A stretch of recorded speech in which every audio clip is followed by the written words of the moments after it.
Hello everyone, আমার একটা নতুন ভিডিওতে তোমাদের সবাইকে জানাই অনেক অনেক স্বাগত।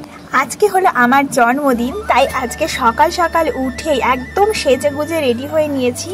যাব হচ্ছে মন্দিরে। তোমরা সকলেই যারা আমার ব্লগ দেখো তারা কিন্তু জানো যে আমাদের যখনই কোনো বিশেষ দিন হয় বা কোনো বিশেষ মুহূর্ত, সেগুলো আমরা সব কিছুই কিন্তু এই কালী মন্দিরে গিয়েই সেলিব্রেট করি। তো সেই মতো আজকেও একদম বেরিয়ে গিয়েছি সকাল সকাল। সকালে উঠে স্নান করে পুজো করে নিয়েছি আমি, আর আমার বাচ্চারা কেউ এখনও স্নান টান করেনি। তো আমি ভাবলাম একেবারে স্নান করেই বেরোবো, আর ওখানে গিয়ে অঞ্জলি দেওয়ারও একটু চেষ্টা করব। তো সত্যি এত ভালো সময় আমরা বেরিয়েছি যে ওখানে গিয়ে আমাদের সমস্ত কাজকর্মই হয়েছে খুব ভালো মতো, আর আমাদের পুজো দেওয়াও কমপ্লিট হয়ে গেছে। আর আমরা বেরিয়ে দেখো শ্রী নারায়ণ রেড্ডি, এখানে খুব সুন্দর মিষ্টি পাওয়া যায়, ওখান থেকেই একটু মিষ্টি কিনে নিয়েছি, কারণ পুজোতে তো মিষ্টি দেবো, ওই জন্য মিষ্টি কেনা হয়ে গেল। আর সুপ্রিয় আর ত্রিশ গিয়েছিল মিষ্টি কিনতে, আর আমরা কিন্তু গাড়িতেই বসেছিলাম। তো এখান থেকে আমরা ডাইরেক্ট পুজোর ওখানেই চলে যাব। আর গিয়ে কিন্তু আমাদের সত্যি আজকে মন খুব ভরে গেছে, কারণ মন্দিরটা একদম ফাঁকা ফাঁকা ছিল, সেরকম লোকজন সেরকম ছিল না।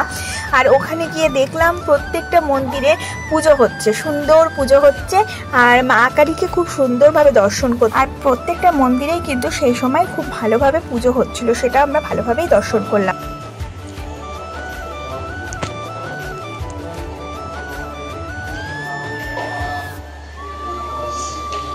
ত্রিশ আর তানিশ তো ওখানে গিয়ে ভীষণ আনন্দ পেয়ে গেছে, আর তানিশ বিশাল বড় জায়গা পেয়ে ও কি করবে ভেবে পাচ্ছে না, ও চারিদিকে হামাগুড়ি দিতে শুরু করেছে, আর ওকে তো একদম আটকে রাখাই যাচ্ছে না। আর আমরাও এখানে গিয়ে খুব সুন্দর কতগুলো ফটো তুলে নিলাম। যখনই যাই তখনই ফটো তুলি, আর ফটো তুলে আমাদের একটুও মন ভরে না, মনে হয় যে না আরও ফটো তুলি। আর সকালবেলাকার পুজো এত স্নিগ্ধ, এত পবিত্র, এত সুন্দর লাগছিল, জায়গাটা একদম মনে হচ্ছিল যেন একটা সুন্দর আবহ সৃষ্টি হয়েছে। আর আমি দেখো একদম অঞ্জলি দেবো বলে রেডি হয়ে নিয়েছি, আর এখানে সবাইকেই পুষ্পাঞ্জলির জন্য ফুল দিচ্ছিল, আর আমি একদম অঞ্জলিটা দিয়ে একদম মনটা একদম শুদ্ধ হয়ে গেল। মনটা এত ভালো লাগলো যে কি বলে তো বোঝানোর মতো নয়। তো সকালকার এই সমস্ত কাজকর্ম সেরে আজকে আবার সন্ধ্যেবেলা অন্য জায়গায় যাওয়ার প্ল্যানিং আছে। তো বিকেলবেলার ব্লগ তোমরা অন্য ব্লগে দেখতে পাবে। আর এই যে এখনকার যে ব্লগটা, এটা হচ্ছে শুধুমাত্র সকালবেলা মানে সকাল 11টা পর্যন্ত যা যা করেছি তোমাদের সাথে সেটাই শেয়ার করলাম।